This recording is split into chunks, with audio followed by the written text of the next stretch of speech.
स्वागत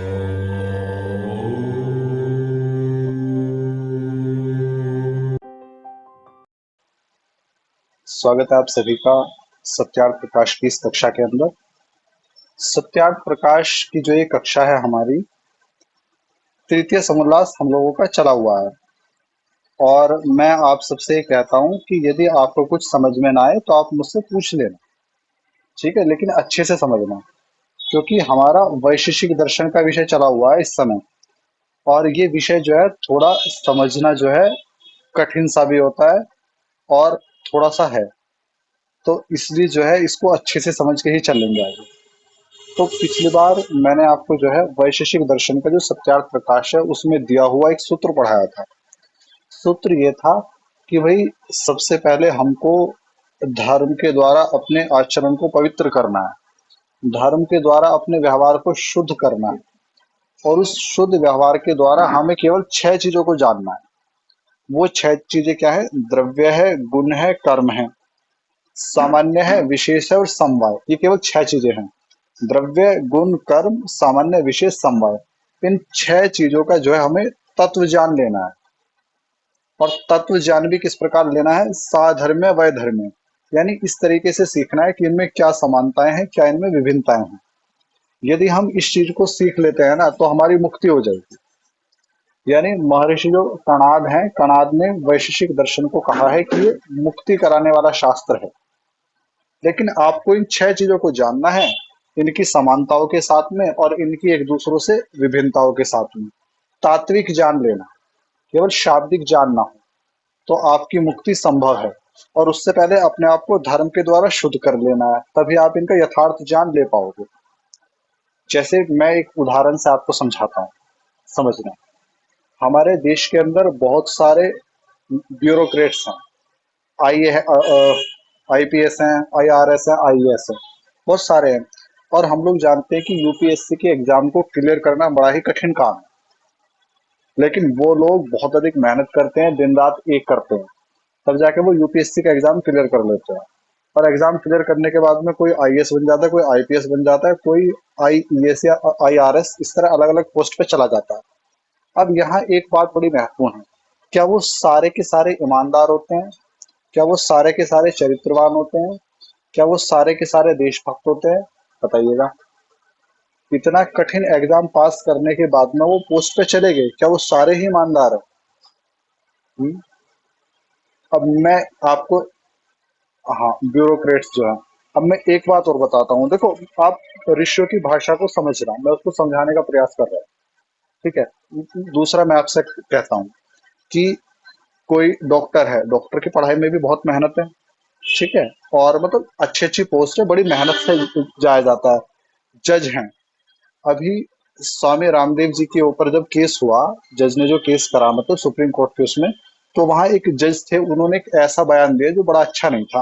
पता नहीं उनके भीतर की भावना निकली, कड़वाहट निकली, उन्होंने यहां तक कह दिया कि मैं तुम्हें फाड़ दूंगा। मतलब ये एक जज के लिए ऐसा बयान या ऐसी भाषा बिल्कुल भी उचित नहीं है। बेशक कितना ही बड़ा कोई क्यों ना हो, उसको ऐसी भाषा बोलना कि हम तुम्हें फाड़ देंगे, ये उचित नहीं है। तो कहने का तात्पर्य क्या है? महर्षि कणाद इसीलिए कह रहे हैं कि तुम इन 6 पदार्थों को जानना, बहुत अच्छे से जानना, लेकिन इनको तुम वास्तविक रूप में तभी जान पाओगे जब तुम धर्म के द्वारा, धर्म विशेष प्रसूतात्, धर्म के द्वारा अपने चरित्र को शुद्ध कर लोगे। यदि हम धर्म के द्वारा शुद्ध होकर आईएएस पीसीएस बने तो जाहिर सी बात है अच्छे अपने देश को चलाएंगे। धर्म के द्वारा शुद्ध होकर, अभी हम लोगों ने एक चीज देखी है कि हमारे प्राचीन भारत के अंदर जितने भी आयुर्वेद के मनीषी हुए हैं, जितने भी गणित शास्त्र देखने वाले हुए हैं, ठीक, उन सबकी एक बड़ी सुंदर विशेषता रही है कि उन्होंने भी देखो विज्ञान का विकास करा है। आयुर्वेद कोई साधारण शास्त्र नहीं है, गणित शास्त्र कोई साधारण शास्त्र नहीं है। महर्षि अगस्त ने जो है बैटरी बनाने तक की विधि दे रखी है। और बहुत सारे ऐसे विद्वान हुए हैं, लेकिन उनकी एक विशेषता क्या हुई है कि वो धर्म के द्वारा शुद्ध थे, इसलिए उन्होंने अपने आविष्कारों का उपयोग जो है दूसरों की सेवाओं के लिए करा। तो जो मनुष्य धर्म के द्वारा शुद्ध हो जाएगा ना, वही अच्छी तरह हर चीज को जान पाएगा, और जान के जो है उसकी मुक्ति संभव है यदि वो इन 6 चीजों को जान ले। वो 6 चीजें क्या है आपसे मैं सुनूंगा भी, ध्यान रखना। पहला है द्रव्य, दूसरा है गुण, तीसरा है कर्म, चौथा है सामान्य, पांचवा है विशेष और छठा है समवाय। तो इन 6 पदार्थों को जानना है। अब महर्षि मनु व महर्षि कणाद जो है ना, इस सूत्र के आधार पे आगे सारी व्याख्या करेंगे। वो पहले आपको द्रव्य समझाएंगे, फिर वो समझाएंगे द्रव्य के अंदर क्या क्या आते हैं, फिर वो गुण समझाएंगे, गुण 24 होते हैं उनके बारे में बताएंगे, फिर वो कर्म समझाएंगे, कर्म 5 होते हैं उनके बारे में बताएंगे, फिर वो सामान्य समझाएंगे, फिर विशेष समझाएंगे, फिर समवाय समझाएंगे। तो आज जो हमें दूसरा सूत्र समझना है ना, वो सूत्र है द्रव्य। क्योंकि 6 चीजों के बारे में जानना है, तो उन 6 चीजों में पहली चीज क्या है? द्रव्य। तो द्रव्य के संबंध में महर्षि लिखते हैं कि पृथिव्यापस तेजो वायुराकाशम कालो दिगात्मा मन इति द्रव्यानि। ये वैशेषिक दर्शन के पहले अध्याय के पहले आहनि का 5वां सूत्र है। और इसमें महर्षि कणाद कहते हैं कि द्रव्य कितने हैं, पहले द्रव्यों की संख्या बताई जा रही है। तो लिखते हैं कि पृथ्वी आपः, गिनती करिएगा, पृथ्वी ही आपः तेजः, वायु, आकाश, काल, दिशा, आत्मा और मन। बताओ कितने हो गए? हम्म, ये है 9। ठीक है। तो 6 पदार्थों को जानना है, उनमें पहला है द्रव्य। और द्रव्यों की संख्या कितनी है? 9। समझे? 6 पदार्थों को जानना है, उन 6 में पहला क्या है? द्रव्य। और द्रव्य भी कितने हैं? 9 हैं। वो द्रव्य कौन से हैं? तो पहला है पृथ्वी, दूसरा है आपह। आपह कहते हैं जल को। हम एक मंत्र पढ़ते हैं नी, शन्नो देवी रभिष्टया आपो भवन्तु पीतये, तो हमें आता है नी आपह। तो आपह किसको कहते हैं? जल को। फिर आता है तेजः। तेजः कहते हैं अग्नि को। तो पृथ्वी, आपह यानी जल, तेजः यानी अग्नि, 3 तो ये हो गए। फिर क्या है? वायुराकाशम यानी वायु और आकाश, 2 ये हो गए, टोटल हो गए 5। फिर क्या है? काल, दिग, दिग यानी दिशा, और आत्मा और मन, यानी जो इन 9 पदार्थों को जान लेगा द्रव्य के अंदर और बाकी औरों को भी जानेगा, उसकी मुक्ति है। यानी देख लो, आप लोग मुक्ति की तैयारी कर रहे हो, तो मुक्ति के लिए आपको केवल अभी फिलहाल द्रव्य के अंदर 9 चीजों को जानना है। वो 9 चीजें आपको समझ में आ गई होंगी। जब भी मैं अगली कक्षा लूंगा आपसे, मैं सुनूंगा भी, इसलिए याद रखना, पृथ्वी, जल, अग्नि, वायु, आकाश, काल, दिशा, आत्मा और मन, ये 9 पदार्थ क्या है? द्रव्य। अब यहाँ एक बड़ी महत्वपूर्ण बात कही गई कि आखिर द्रव्य कहते किसको हैं। पहले द्रव्य की संख्या बता दी, अब उन द्रव्य के बारे में बताएंगे कि द्रव्य आखिर है क्या। क्योंकि पहले द्रव्य को तो समझ गए हम लोग कि द्रव्य कहते किसको हैं। तो आधुनिक द्रव्य की जो परिभाषा है और महर्षि कणाद की जो परिभाषा है, दोनों में बड़ा अंतर है। पहले हम कणाद की परिभाषा पढ़ते हैं, फिर मैं आधुनिक परिभाषा पढ़ूंगा। इसको पढ़ोगे ना तो आपको ऐसा लगेगा जैसे आप विज्ञान पढ़ रहे हो, क्योंकि विज्ञान ही है वैशेषिक दर्शन जो है। लिखते हैं कि क्रिया गुणवत् समवायी कारणमिति द्रव्य लक्षणम, यानी द्रव्य के 2 लक्षण हैं। एक तो क्या है? क्रिया गुणवत्, दूसरा क्या है? समवायी कारणम। ये 2 लक्षण है किसके हैं? द्रव्य के। अब इनको मैं समझाऊंगा आपको। तो महर्षि लिखते हैं कि क्रिया क्रियाश्च गुणाश्च विद्यन्ते यस्मिन् तत् क्रिया गुणवत्, यानी जिसमें क्रिया, गुण और केवल गुण भी रहें उसको द्रव्य कहते हैं। आपसे कोई पूछे कि द्रव्य क्या है, तो द्रव्य की पहली परिभाषा क्या कहते हैं महर्षि कणाद? वो कहते हैं कि जिसमें क्रिया और गुण, ये चीजें रहें। यानी द्रव्य क्या है? जिसमें एक तो क्रिया और दूसरा गुण, या तो दोनों चीजें रहें या फिर खाली रहे गुण, उसको हम कहते हैं द्रव्य। देखो आधुनिक परिभाषा क्या है? आधुनिक परिभाषा परमात्मा को नहीं मानती। फिजिक्स की जो जो आजकल की परिभाषा है ना, वो आत्मा को मानती। क्योंकि उनकी परिभाषा द्रव्य की क्या है? वो कहते हैं कि द्रव्य वो है जिसके अंदर भार होता है और जो स्थान घेरता है। आधुनिक फिजिक्स के अंदर मैटर की जो परिभाषा है ना, मैटर यानी द्रव्य की परिभाषा, वो ये है कि जिसके अंदर भार है और जो स्थान घेरता है उसको कहते हैं द्रव्य। अब इस परिभाषा को यदि देखा जाए और इसको घटाया जाए आकाश के ऊपर या परमात्मा के ऊपर या आत्मा के ऊपर, तो ना तो इनके अंदर कोई भार है और ना ही ये स्थान घेरते। तो आधुनिक परिभाषा के अनुसार तो ये सारे कट जाते हैं। आधुनिक परिभाषा जो है द्रव्य की, मैटर की, वो अधूरी है। महर्षि कणाद की जो परिभाषा है ना, वो पूरी है। उन्होंने 2 बातें कह दी। पहले उन्होंने कहा जिसमें क्रिया है और गुण है वो द्रव्य है, या फिर खाली गुण है वो द्रव्य है। पहले बात समझ में आई? क्रिया और गुण जिसके भीतर है वो द्रव्य है, या फिर खाली जिसमें गुण है वो भी द्रव्य है। अब आप कहोगे जी कैसे? मैं आपको एक बात बताता हूँ। क्रिया और गुण द्रव्य कहते किसको है, साधारण से उसमें मैं समझाता हूँ। मैं आपसे कहता हूँ कि दूध का रंग सफेद है। दूध का रंग क्या है? सफेद है। वो जो सफेद है, सफेद पाना क्या है? गुण है। वो किसके अंदर है? सफेद, दूध के अंदर। तो दूध क्या है? एक द्रव्य है, और उसका गुण क्या है? सफेद होना। ठीक है। अच्छा, अब मैं एक बात और कहता हूँ कि देखो, आकाश के अंदर जो है ना हवाई जहाज उड़ रहा है, वो गति किसके अंदर है? बताओ, वो गति किसके अंदर है? वो आकाश के अंदर है, यानी आकाश के अंदर नहीं, हवाई जहाज के अंदर है। आकाश के अंदर हवाई जहाज उड़ रहा है ना। आकाश के अंदर हवाई जहाज उड़ रहा है, तो वो किसके अंदर है? वो गति हवाई जहाज के अंदर। तो हवाई जहाज क्या हो गया? हवाई जहाज क्या हो गया? द्रव्य। यानी इसका मतलब क्या है कि क्रिया को और गुण को रहने के लिए जिसकी जरूरत पड़ती है ना, वही द्रव्य कहलाता है। अब बताओ, समझ में आई नहीं आई बात? सबके सब बताओ। यानी द्रव्य को, सुनो मेरी बात, क्रिया को और गुण को, क्रिया को और गुण को, क्रिया को और गुण को रहने के लिए जिसकी जरूरत पड़ती है ना, वही द्रव्य है। इसको आप दो तरीके से समझ सकते हो। एक तो आप ये कहो कि डब्बे के अंदर दूध है। क्या कह रहे हो? डब्बे के अंदर दूध है।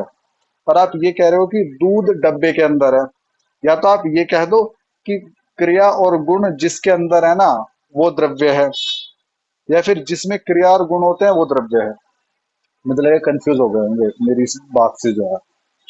ठीक है, मैं आपको समझाता हूँ। पहले थोड़ा सा मैं मोटा मोटा सा बता देता हूँ कि गुण, गुण क्या होते हैं। गुण क्या है? ये सारी जो चीजें है ना, ये रंग रूप रस, ये सारे क्या है? गुण है। मैं कहता हूँ आंवला खट्टा है, खट्टापना क्या है? गुण है। ये गुण किसके भीतर है? बोलो। ये ये आंवले के भीतर है। तो गुण को रहने के लिए किसी की जरूरत पड़ी नहीं पड़ी? गुण को रहने के, जिसके अंदर गुण रह रहा है ना, वही द्रव्य कहलाएगा। ठीक है। मैं कहता हूँ शहद मीठा है। मीठापना क्या है? रस। रस एक गुण है। ये गुण किसके अंदर है? शहद के अंदर। इसका मतलब क्या है कि बिना द्रव्य के गुण रह ही नहीं सकता। गुणों का आश्रय क्या है? द्रव्य। गुणों का आश्रय यानी जिसके सहारे गुण रहते हैं ना, उसको हम लोग द्रव्य कहते हैं। अब आप चारों तरफ नजर मान लो। देखो, मैंने बहुत साधारण चीज में समझाने का प्रयास करा है। आप कितने ही गुण ले लो, चाहे रंग को ले लो, चाहे रूप को ले लो। ठीक। आप, मैं कहता हूँ, मान लीजिएगा कोई स्त्री बहुत अधिक सुंदर है। वो जो सुंदरता है, वो रूप वाला गुण है, वो किसके अंदर है? वो गुण किसके आश्रय है? उस स्त्री के आश्रय। ठीक है। तो यानी चाहे रूप हो, चाहे रस हो, चाहे गंध हो, कुछ भी गुण हो, उसको जिसकी जरूरत पड़ती है ना, वो जिसके भीतर है, उसको हम कहते हैं द्रव्य। बात समझ में आई नहीं आई? अच्छा, ये तो होगी एक बात। दूसरी बात क्या है? मैं कहता हूं कि मान लो मैंने एक पत्थर उछाल दिया। वो पत्थर ऊपर जा रहा है, यानी उसके अंदर गति है। या वो पत्थर ऊपर से नीचे गिर रहा है। वो जो गति जो है ना, वो क्रिया, ऊपर जाने की क्रिया, नीचे आने की क्रिया, वो किसके भीतर है बताओ? ऊपर जा, पत्थर के भीतर है। यानी यानी जो क्रिया होती है ना, वो भी किसी न किसी चीज के अंदर होती है। बिना किसी आधार के क्रिया हो ही नहीं सकती। और वो क्रिया जिसके अंदर हो रही है ना, उसको हम क्या कहेंगे? द्रव्य। इसलिए महर्षि कणाद कहते हैं कि क्रिया गुणवत, यानी जिसके भीतर क्रिया है, जिसके भीतर गुण है, वो कहलाता है द्रव्य। या फिर जिसके भीतर खाली गुण भी है, वो भी द्रव्य कहलाएगा। देखो, कुछ द्रव्य ऐसे होते हैं जिनके अंदर दोनों चीजें होती हैं। उनके अंदर क्रिया भी होती है, उनके अंदर गुण भी होते हैं। कुछ द्रव्य ऐसे होते हैं, उनके अंदर केवल गुण होते हैं, क्रिया नहीं होती। कहते दोनों ही द्रव्य हैं। बात पल्ले पड़ रही है? हम्म। देखो, दर्शन शास्त्र पढ़ रहे हो, कोई वैसी चीज नहीं पढ़ रहे हो। इसे थोड़ा सा दिमाग लगाना पड़ेगा। ठीक है। ये कोई ऐसे नहीं है कि हाँ बस वैसे कोई प्रवचन आदि सुन रहे हो, हंसी मजाक वाले। दर्शनों में बहुत सोचना पड़ता है। लेकिन मुझे ऐसा लग रहा है कि आपको मेरी बात समझ में आ गई होगी। जो मैंने समझाया। किसी का कोई डाउट है? कोई द्रव्य 9 है, और टोटल टोटल द्रव्य 9 ही हैं। उन 9 द्रव्यों में कुछ ऐसे हैं जिनके अंदर क्रिया और गुण दोनों चीजें हैं, कुछ ऐसे हैं जिनके अंदर केवल गुण ही गुण है। अब वो कैसे है सुनिएगा। महर्षि लिखते हैं कि उनमें से पृथ्वी, जल, तेज, वायु, मन और आत्मा, ये 6 द्रव्य क्रिया और गुण वाले हैं। यानी इनमें क्रिया भी है और इनमें गुण भी है, दोनों चीजें हैं। तथा आकाश, काल और दिशा, ये 3 गुण वाले हैं। यानी इनमें क्रिया नहीं है, इनमें खाली गुण है। समझे? 6 द्रव्य तो ऐसे हैं, जैसे जैसे कि पृथ्वी, जैसे जल है। ठीक है, जल गति करता है। जल गति करता है ना, जल के अंदर गति है, यानी जल के अंदर क्या है, एक क्रिया है। ठीक है। अच्छा, उसके बाद दूसरी चीज समझिएगा, जल के अंदर क्या है, क्रिया है। दूसरी क्या है, जल शीतल है, यानी जल के अंदर क्या है, गुण भी है। तो जल के अंदर दोनों चीजें हो गई। अच्छा, यदि मैं बात अग्नि की करूं, तो अग्नि के अंदर भी क्रिया है। जब भी अग्नि को जलाते हो ऊपर की तरफ जाती है। अग्नि को जब भी जलाते हो ऊपर की तरफ जाती है अग्नि, यानी उसके अंदर एक गति है, क्रिया है। अच्छा, दूसरा क्या है, उसके अंदर रूप है। अग्नि दिखाई दे रही है क्योंकि रूप एक गुण है। तो अग्नि के अंदर भी दोनों चीजें हो गई। ठीक है। और रही वायु की बात, तो वायु के अंदर भी देखो क्या है, वायु जो है, वायु की भी अपनी विशेषता है। वायु के अंदर स्पर्श है, स्पर्श एक गुण है। और वायु बहती है, यानी उसके अंदर गति भी है। उसके अंदर भी दोनों चीजें हो गई। ठीक। रही बात मैं पृथ्वी की करूं, तो पृथ्वी तो सब कुछ है। यानी आप अपने चारों तरफ जो कुछ देख रहे हो ना, अधिकांश वो सब पृथ्वी ही है। कैसे? आप कोई फल खा रहे हो, ठीक है, आप और भी बहुत सारी चीजें, सोना चांदी हीरे, जो भी सारी सब पृथ्वी की बनी हुई हैं। यानी पृथ्वी में तो बहुत सारी चीजें, इसको मैं आगे और विस्तार से पढ़ाऊंगा।